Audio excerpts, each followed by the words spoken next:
Hello, good morning on this Saturday morning to you.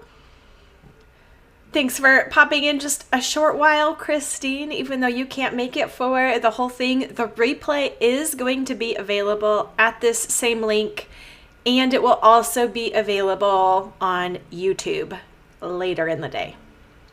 So, yay, it's good to see you. Hello, Stephanie. And Misty and Wendy and Rebecca. It's good to see people coming back for the different sessions. And so we have already talked about setting up a planner, like what pieces need to go into it to make it useful. How do we know that the planner that we have in front of us is what we need to actually manage our real lives? That was session 1. Session 2 was then what does it take to actually use the planner, and what does using a planner look like? Because we tossed that around. But on that first session, when everyone shared what their biggest planner struggle was, the most commonly cited planner struggle was forgetting to look at it, avoiding it, not opening it, not keeping it up. The planner struggles were not about choosing the right format by and large. It was about, now that we have a planner, what do we actually do, and how do we actually build that habit of coming to our planner to help us make wise, informed decisions in the midst of the day-to-day? What does that really look like, and how do we do that? And why is that so hard? So we covered that yesterday. And today we're going to talk about iterating with a planner. Iterating is a key concept that we keep coming back to in every course, every topic inside Simply Convivial Continuing Education, and especially inside our core signature program, Simplified Organization. Because iteration is the answer, the solution, the right approach that counters perfectionism. And many of us are approaching our planning habits, our planner setup, our life with perfectionism, and we might not even realize it. The perfectionist thinks that the goal of setting up a planner is to have the planner itself work. That where the plan, something about just possessing a planner that's set up properly, it's going to cause some kind of change in the rhythms of the universe. And now life will go as planned. Life will make more sense. But the planner itself doesn't do anything. The planner is just a tool that we use.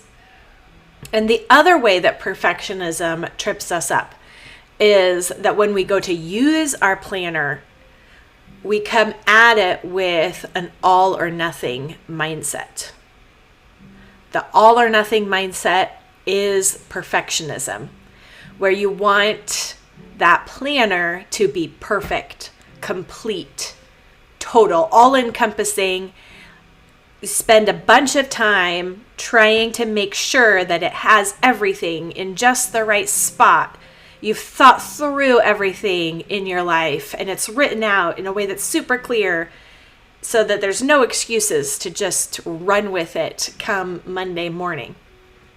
And then, of course, Monday morning comes, and maybe we start off really well, but something derails us during the day, and then we think that the planning was a waste of time because we thought that that planning process was going to do something it never really could do.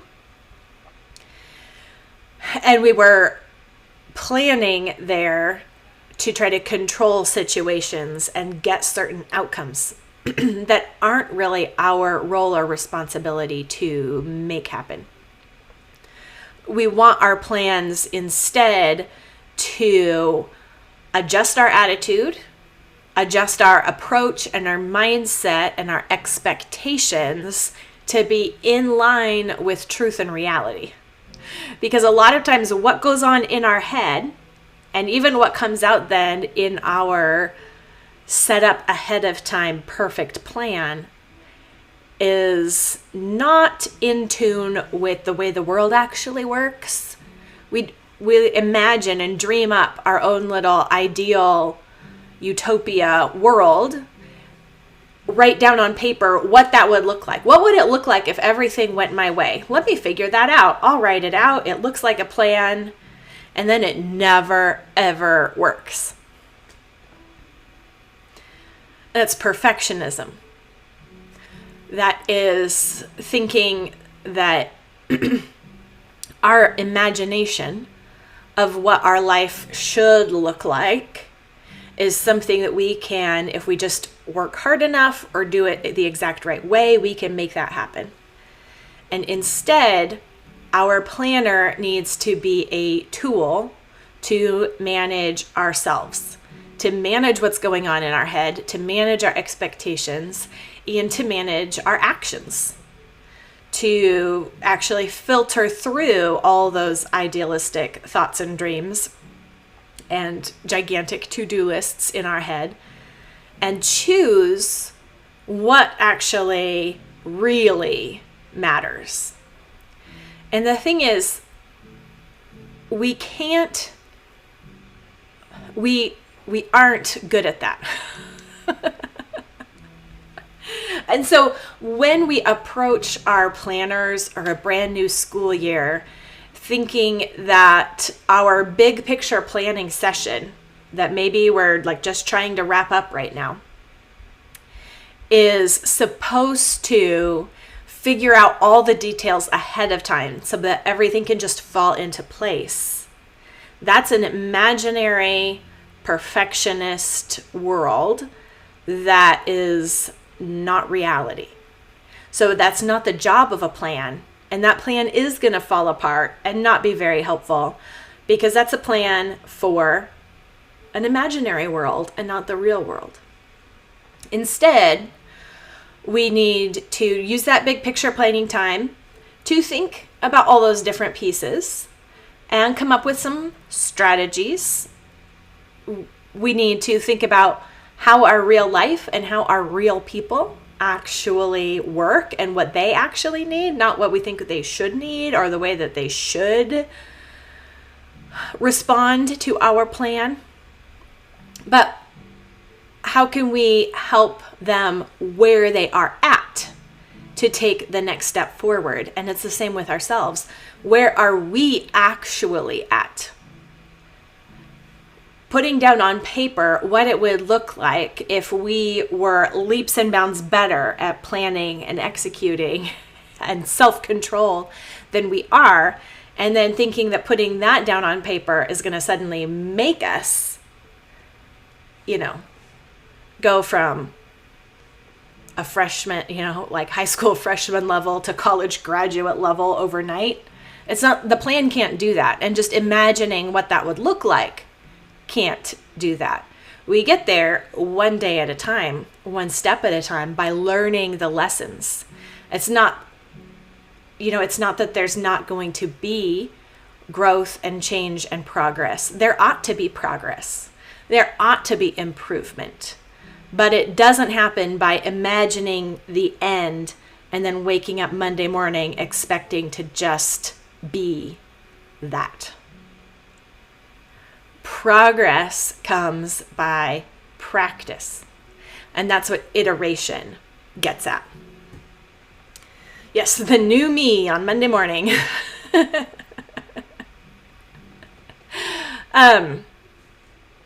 So iteration, I've got the bookmark here that some people who are here live will win. Today, the last one, I feel like this is a big one, the last one. I'm going to give away 5 sticker packages today. I did 3 on Thursday, 4 yesterday, and then so today, let's make it 5. So 5 little sticker packets, and you also get an iteration bookmark. And the dictionary definition of iteration is on the back. It means to operate or apply a process repeatedly. It is a method for continuous improvement. So iteration is the opposite of perfectionism. Because, well, most of the time perfectionism just paralyzes us and we never really get improvement because we're not going to execute perfectly. And so we end up not executing at all. Perfectionism wants a once and for all, done, completed,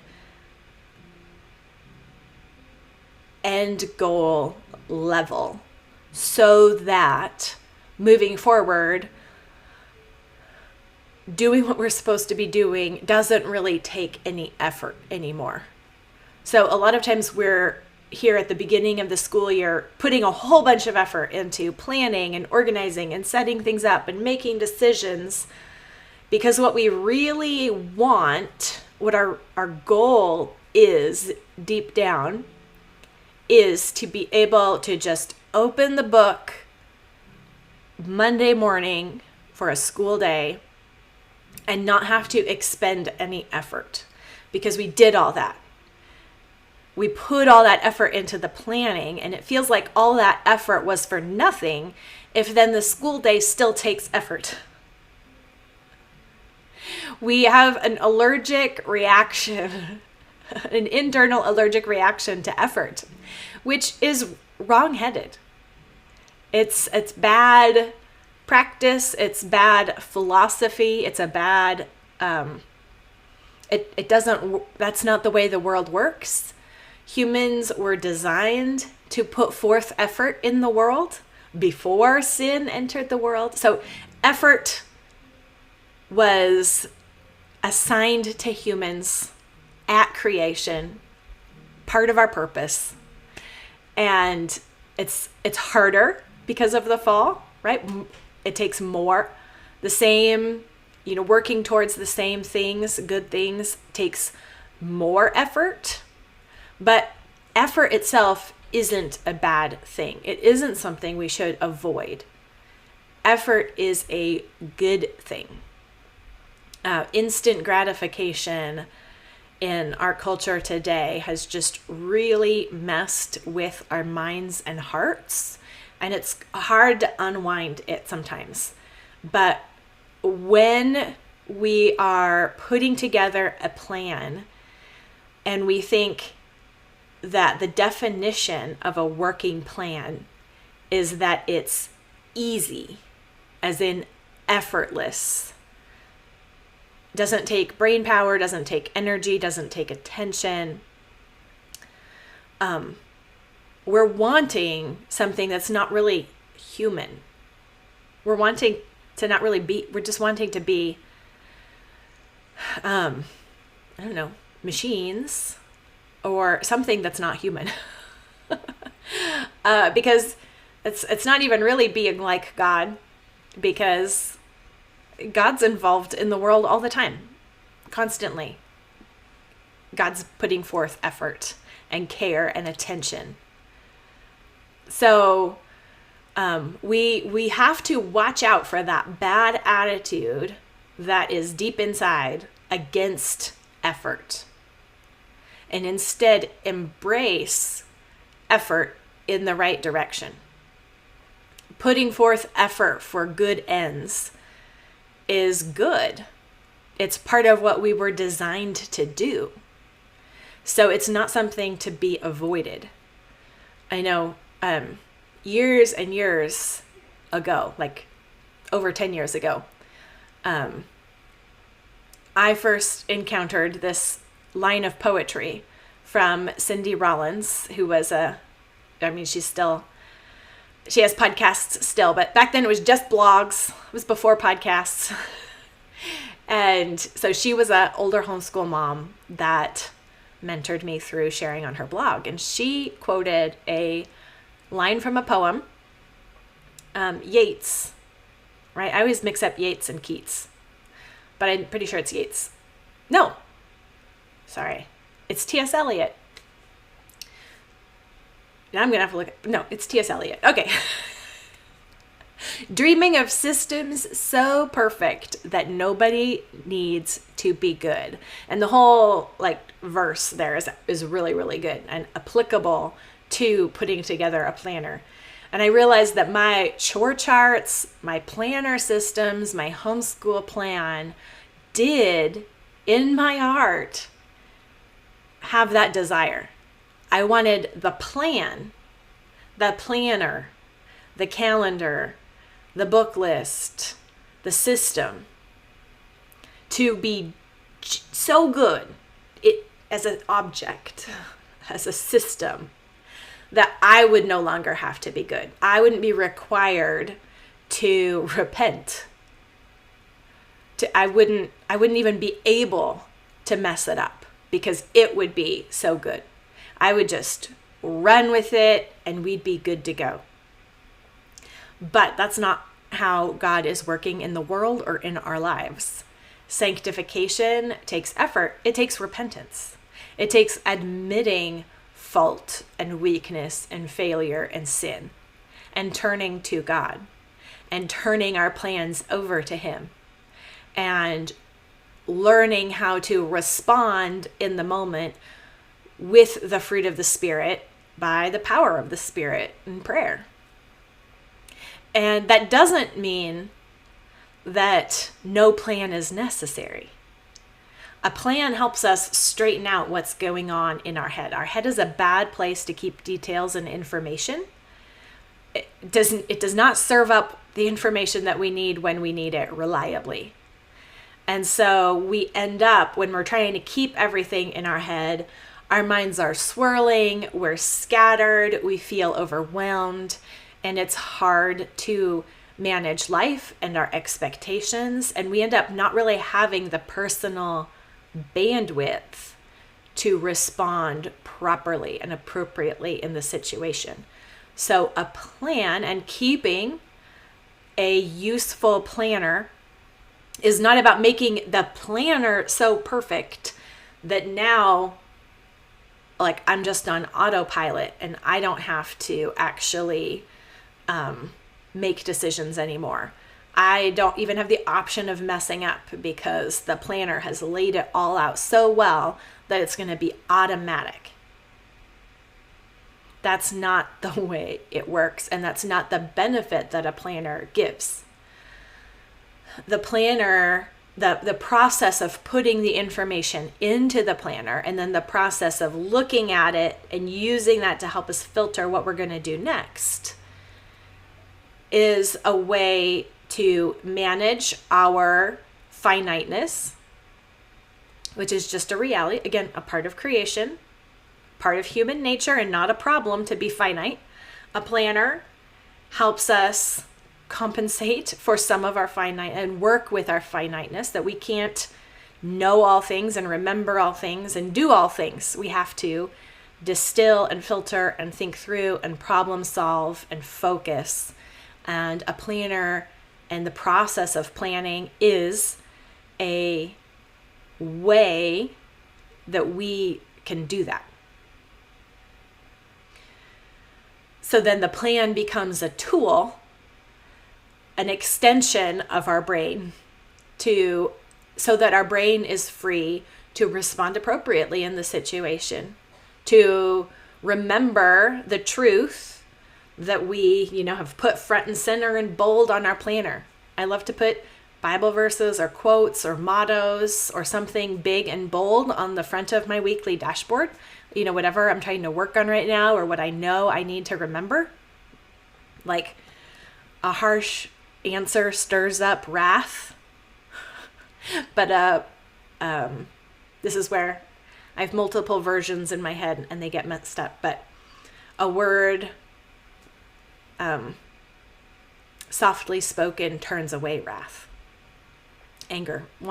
Anyway,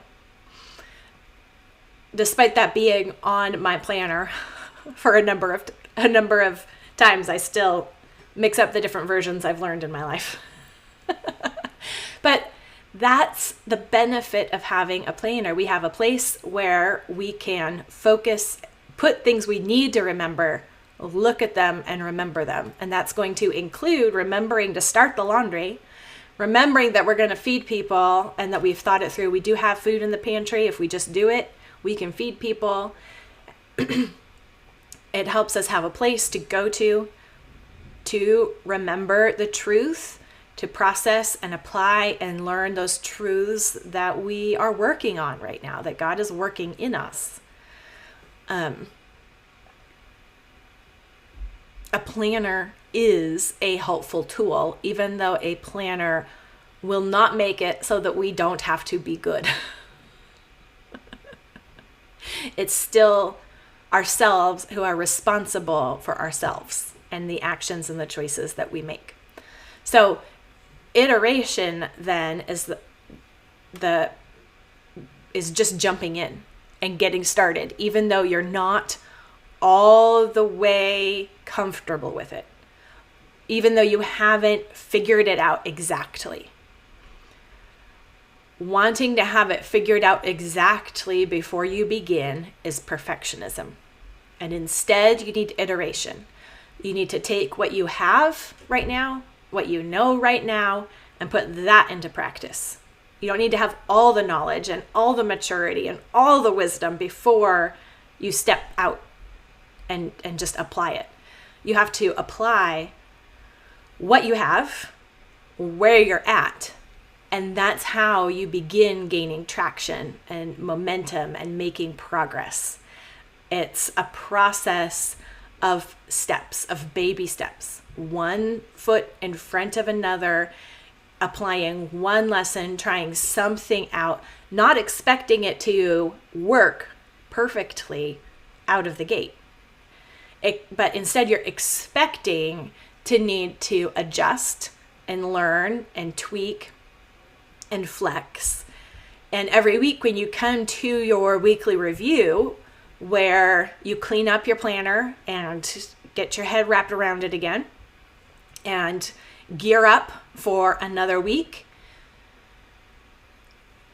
you are learning, you're thinking through what you have learned over the last week. And it doesn't really take long, but it's just a pause where you look over the last week and you realize, like, oh, this would have worked better. Or, oh, you know what? I make a better daily card at night than in the morning. I know this because, this day I made it in the morning, this day I made it in the morning, and I just ended up picking the wrong things. But then I made it in the night after looking over, what had happened in the day or in the week, and that one worked way better. I picked the right things. And so that's going to be a better time for me to make my daily card. These are just the small adjustments. We're learning about ourselves. We are learning about our responsibilities and what we're being called to work on right now in the living it out. And so just, a 30-minute, 45-minute weekly review where we go over that and really assess and evaluate and tell ourselves, remind ourselves, like, oh, look at that. I learned this. And so this next week, I'm going to try this. And so everything's an experiment. Nothing is like, okay, I've figured this out. I'm committed to doing this no matter what. That's a rigidity rooted in perfectionism that is going to bring a crash and burn setup, a boom and bust cycle, crash and burn right after takeoff. We've all experienced that. And it's because we think like what I really need is to just be so committed to this plan that I've made, that I'm I'm going to force it. And that's not correct. Instead, we are going to be responsible for what we do know, for where we are at, and we're going to take some steps of progress in faithfulness and gradually over time grow in our ability, grow in our skill, grow in our capacity, grow in our maturity and wisdom, and adjust as the responsibilities and callings and situations do change. This is the way growth works in the world, not just with humans, but plants, like all kinds of organic growth in the world. This is a principle that we should be working with instead of fighting against. So, so smile and start. And that's going to be one of the stickers in the sticker pack too. Smile and start. Just don't wait till you have it all figured out. You don't have to have it all entirely figured out before you get started. You are responsible for what you do have and where you are at and what you do know. And it's enough to get started. And as we walk in that, we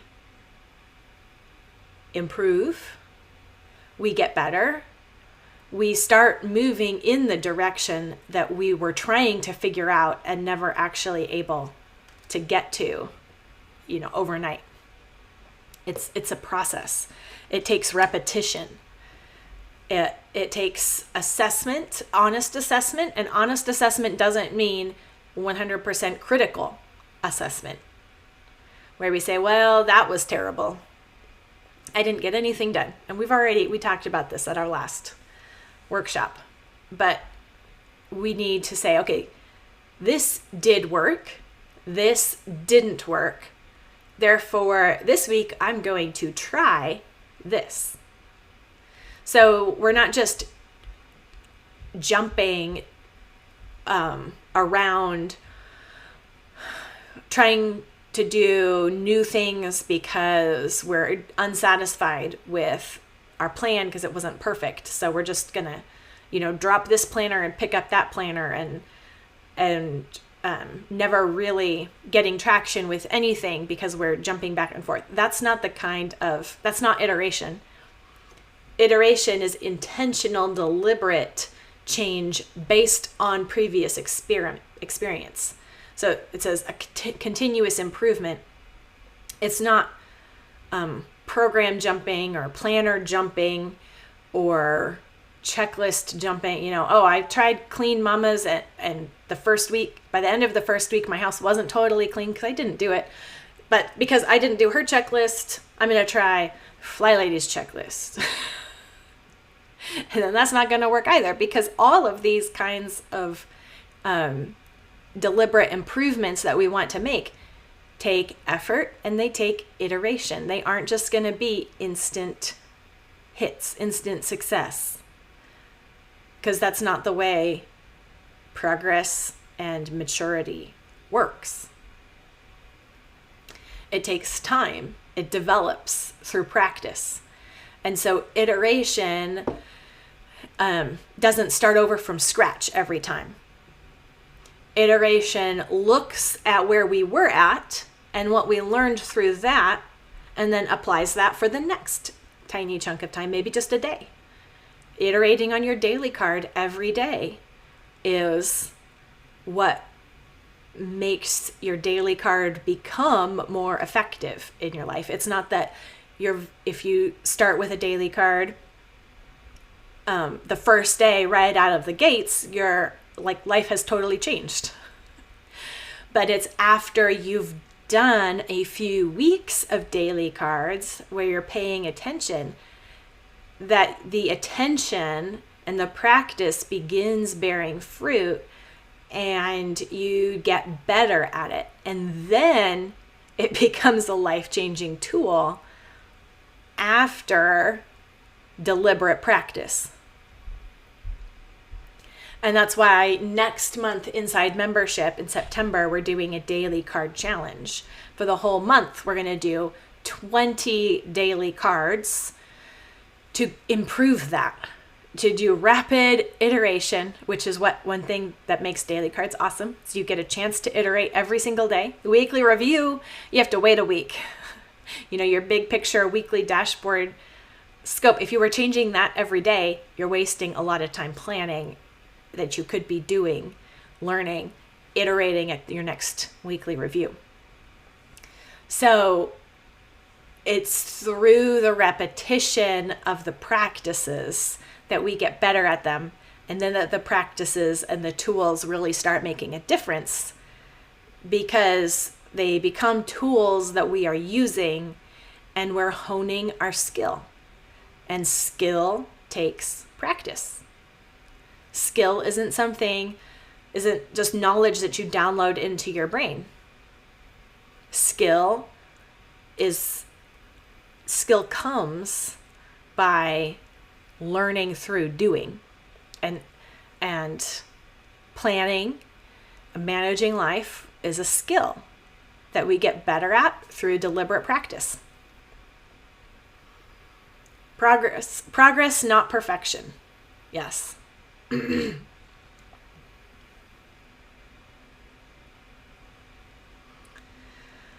Yes, the replay will be on YouTube. So, for forever. So, I mean, for as long as YouTube's around. Yes, I love that Kevin DeYoung quote. Inside Simply Convivial Continuing Education, I share quotes or verses or things. There's a daily text. So every day you get some quote or verse or thought in the morning. And so one of the recent ones Stacy shares in there is from Kevin DeYoung, who said, "You shouldn't take your spiritual temperature every day. You need to look for progress over months and years, not minutes and hours." And that's true for our spiritual temperature, and that's true for our planning progress and ability. We aren't looking for change that happens in minutes and hours or even days. But we're looking at going into it for the long haul as a management tool that we're going to keep using, keep honing, keep refining, keep developing. It will change with us as we change, as life changes. And we're just going to keep doing it. And we will fall off the bandwagon and we can get back up again. And sometimes that's what we need a lot of practice in. I've had a lot of practice in that. And I know that my practice of falling off the bandwagon and getting back on is not over. There's not really a point at which that's never going to happen. Because, after 21 years of being a homemaker, I've learned a few things about myself, and I no longer expect to ever get to the point where I'm not going to fall off the bandwagon. I just have to get good at recognizing it, admitting it, getting back on and starting again, and making that not a big deal. We make falling off the bandwagon a big deal in our heads, when we just need to repent and start again. Back we go. Onward. With life. And so that's the heart of iteration. Not giving up, not seeking perfection from the get-go or even 21 years from now. Perfection comes in glory, and not before that. But sanctification, progress, growth in skill and responsibility and fruitfulness and faithfulness looks like something. It is something that we do and that we apply ourselves to. And a planner is just a tool to help us in that. And it does, because it's a way to clear the junk in our head, focus our attention, put truth in front of our face, and respond more appropriately, more faithfully, more fruitfully in the day-to-day moments of our lives. So that's why we need a planner, and we need to approach it with iteration.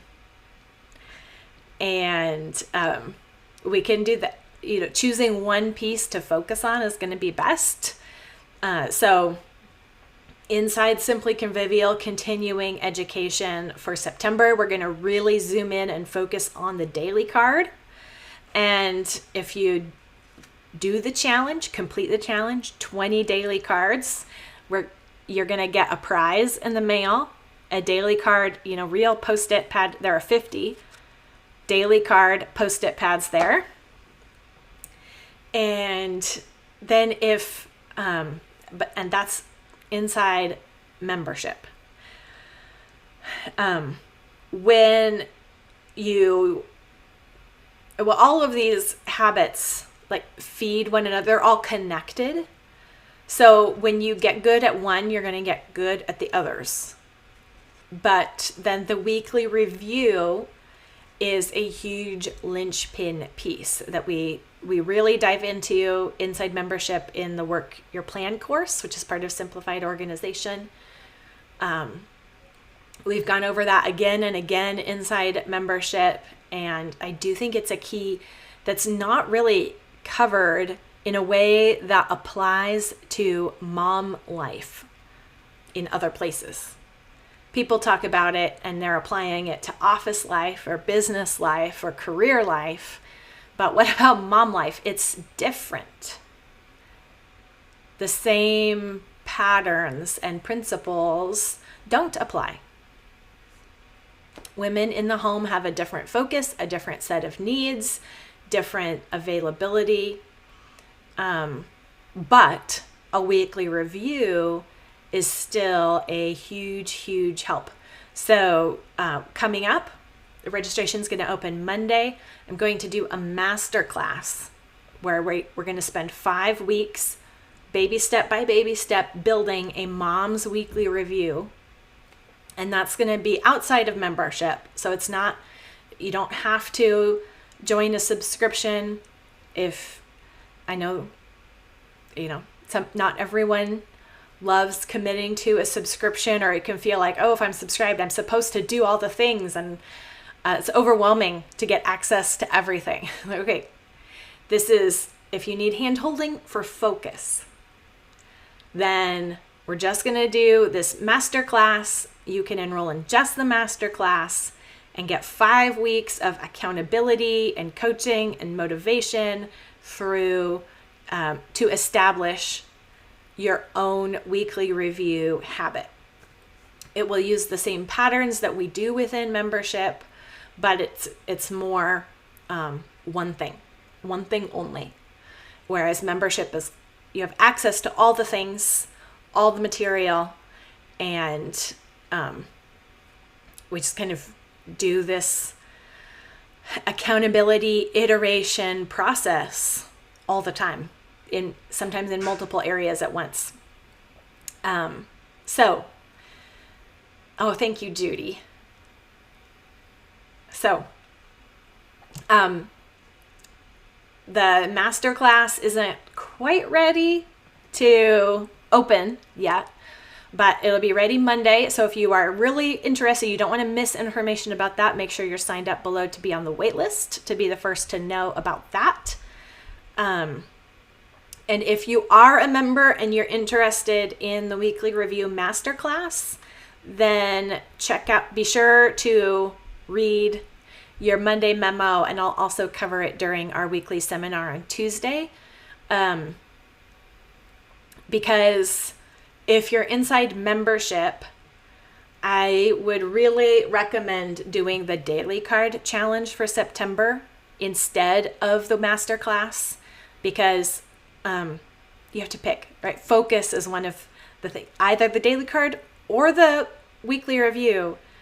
But our tendency is to want to do all the things all at once, right?